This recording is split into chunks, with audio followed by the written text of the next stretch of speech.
சாய்ராம். நில் குழந்தையே, ஒரு நிமிடம் நில்.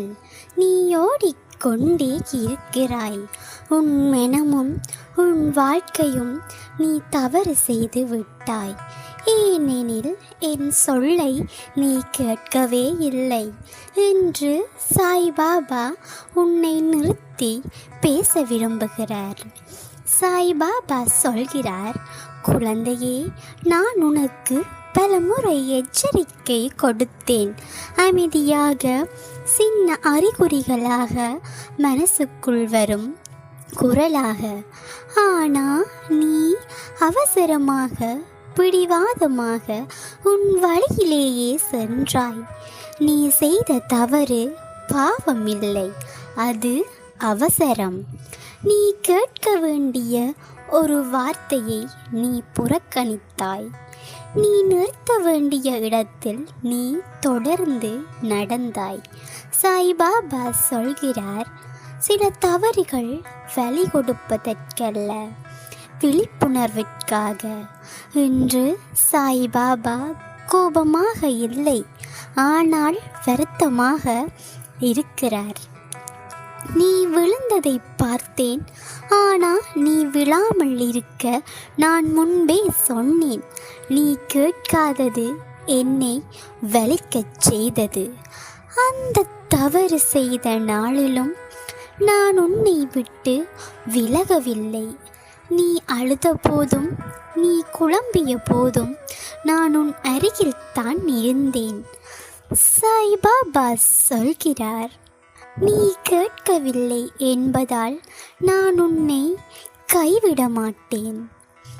இது தண்டனை அல்ல, இது பாடம்.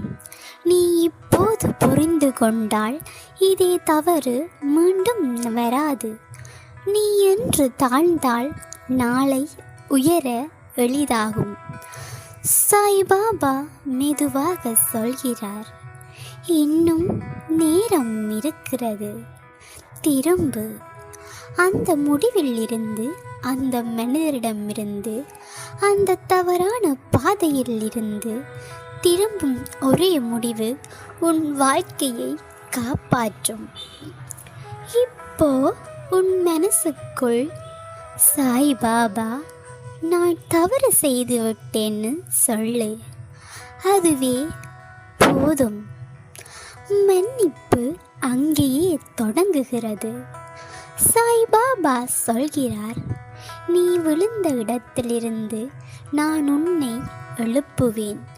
இந்த தவறு உன் முடிவு இல்லை, இது உன் திருப்பு முனை. நீ திருந்தினால் நான் வழி திறப்பேன். இன்று இந்த வார்த்தைகள் உன் மனதை தொட்டிருந்தால் இப்போதே ஒரு தவறான பாதையில் இருந்து விலகிவிடு. ஓம் சாய்ராம். நம்ம சேனலை சப்ஸ்கிரைப் பண்ணுங்க, கமெண்ட் செக்ஷனில் ஓம் சாய்ராம்னு எழுதுங்க. இந்த எச்சரிக்கை தேவைப்படுபவர்களுக்கு பகிருங்கள். சாய்பாபா உன்னை எச்சரித்தார் என்றால் அவர் உன்னை கைவிடவில்லை. ஓம் சாய்ராம்.